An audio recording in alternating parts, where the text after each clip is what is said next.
بدر کے قیدیوں میں رسول اللہ صلی اللہ علیہ وسلم کے داماد ابو العاص بن ربیع رضی اللہ عنہ بھی تھے۔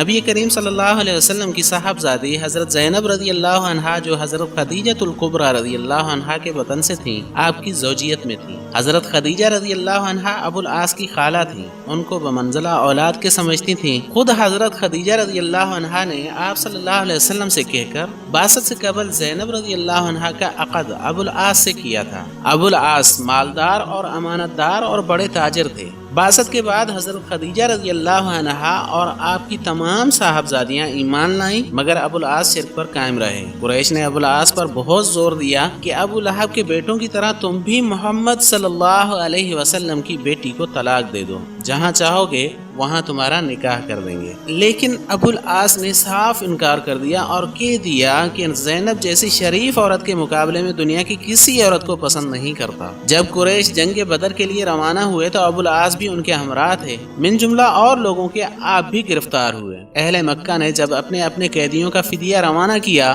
تو حضرت زینب رضی اللہ عنہا نے اپنے شوہر ابو العاص کے فدیہ میں اپنا وہ ہار بھیجا جو حضرت خدیجہ رضی اللہ عنہا نے شادی کے وقت ان کو دیا تھا۔ نبی کریم صلی اللہ علیہ وسلم اس ہار کو دیکھ کر آبدیدہ ہو گئے اور صحابہ کرام رضی اللہ عنہم اجمعین سے فرمایا، اگر مناسب سمجھو تو اس ہار کو واپس کر دو اور اس قیدی کو چھوڑ دو۔ اسی وقت تسلیم اور انقیاد کی گردنیں خم ہو گئیں، قیدی بھی رہا کر دیا گیا اور ہار بھی واپس کر دیا گیا۔ مگر رسول اللہ صلی اللہ علیہ وسلم نے ابو العاص سے وعدہ لیا کہ مکہ پہنچ کر زینب کو مدینہ بھیج دیں۔ ابو العاص نے مکہ پہنچ کر زینب کو مدینہ جانے کی اجازت دے دی اور اپنے بھائی کنانہ بن ربیع کے ہمراہ روانہ کیا۔ کنانہ نے عین دوپہر کے وقت حضرت زینب رضی اللہ عنہا کو اونٹ پر سوار کرایا اور ہاتھ میں تیر کمان لی اور روانہ ہوئے۔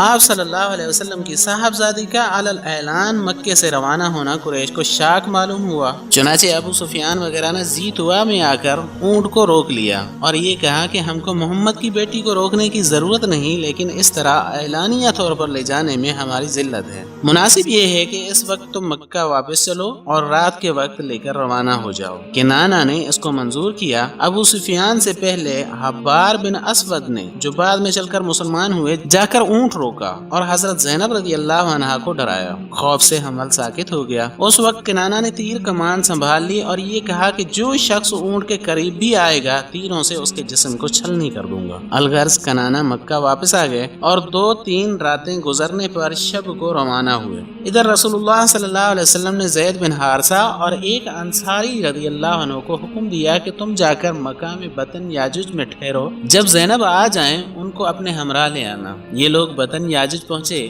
اور ادھر سے کنانہ بن ربیع آتے ہوئے ملے۔ کنانہ وہیں سے واپس ہو گئے اور زید بن حارثہ مع اپنے رفیق کے صاحبزادی کو لے کر مدینہ روانہ ہوئے۔ صاحبزادی آپ صلی اللہ علیہ وسلم کے پاس رہنے لگیں اور ابو العاص مکہ میں مقیم رہے۔ فتح مکہ سے قبل ابو العاص بغرض تجارت شام کی طرف روانہ ہوئے، چونکہ اہل مکہ کو آپ کی امانت و دیانت پر اعتماد تھا، اس لیے اور لوگوں کا سرمایہ بھی شریک تجارت تھا۔ شام سے واپسی میں مسلمانوں کا ایک دستہ مل گیا، اس نے تمام مال و متاع ضبط کر لیا اور ابو العاص چھپ کر مدینہ حضرت زینب رضی اللہ عنہا کے پاس آ پہنچے۔ رسول اللہ صلی اللہ علیہ وسلم جب صبح کی نماز کے لیے تشریف لائے تو حضرت زینب رضی اللہ عنہا نے عورتوں کے چبوترے سے آواز دی، اے لوگو، میں نے ابو العاص بن ربیع کو پناہ دی ہے۔ رسول اللہ صلی اللہ علیہ وسلم جب نماز سے فارغ ہوئے تو لوگوں کی طرف متوجہ ہوئے اور ارشاد فرمایا، اے لوگو، کیا تم نے بھی سنا ہے جو میں نے سنا؟ لوگوں نے کہا ہاں۔ آپ صلی اللہ علیہ وسلم نے فرمایا، قسم ہے اس ذات پاک کی کہ محمد کی جان اس کے ہاتھ میں ہے، مجھ کو اس کا مطلق علم نہیں۔ جو اور جس وقت تم نے سنا وہی میں نے سنا۔ تحقیق خوب سمجھ لو کہ مسلمانوں میں ادنا سے ادنا اور کمتر سے کمتر بھی پناہ دے سکتا ہے۔ اور یہ فرما کر صاحبزادی کے پاس تشریف لے گئے اور یہ فرمایا، اے بیٹی، اس کا اکرام کرنا مگر خلوت نہ کرنے پائے، کیونکہ تو اس کے لیے حلال نہیں، یعنی تو مسلمان ہے اور وہ مشرک و کافر۔ اور اہل سریہ سے یہ ارشاد فرمایا کہ تم کو اس شخص یعنی ابو العاص کا تعلق ہم سے معلوم ہے، اگر مناسب سمجھو تو ان کا مال واپس کر دو، ورنہ وہ اللہ تعالیٰ کا عطیہ ہے جو اللہ تعالیٰ نے تم کو عطا فرمایا ہے اور تم ہی اس کے مستحق ہو۔ یہ سنتے ہی صحابہ کرام رضی اللہ عنہم اجمعین نے کل مال واپس کر دیا، کوئی ڈول لاتا تھا اور کوئی رسی، کوئی لوٹا اور کوئی چمڑے کا ٹکڑا، غرض یہ کل مال ذرا ذرا کر کے واپسی کر دیا گیا۔ ابو العاص کل مال لے کر مکہ روانہ ہوئے اور جس کا حصہ تھا اس کا حصہ پورا ادا کیا۔ جب شرکاء کے حصے دے چکے تو یہ فرمایا، اے گروہ قریش، کیا کسی کا کچھ مال میرے ذمے باقی رہ گیا ہے جو اس نے وصول نہ کر لیا ہو؟ قریش نے کہا، نہیں، بس اللہ تجھ کو جزائے خیر دے، تحقیق ہم نے تجھ کو وفادار اور شریف پایا۔ کہا، بس میں گواہی دیتا ہوں کہ اللہ کے سوا کوئی معبود نہیں اور بے شک محمد صلی اللہ علیہ وسلم اللہ کے بندے اور اس کے رسول ہیں۔ میں اب تک فقط اس لیے مسلمان نہیں ہوا کہ لوگ یہ گمان نہ کریں کہ میں نے مال کھانے کی خاطر ایسا کیا ہے۔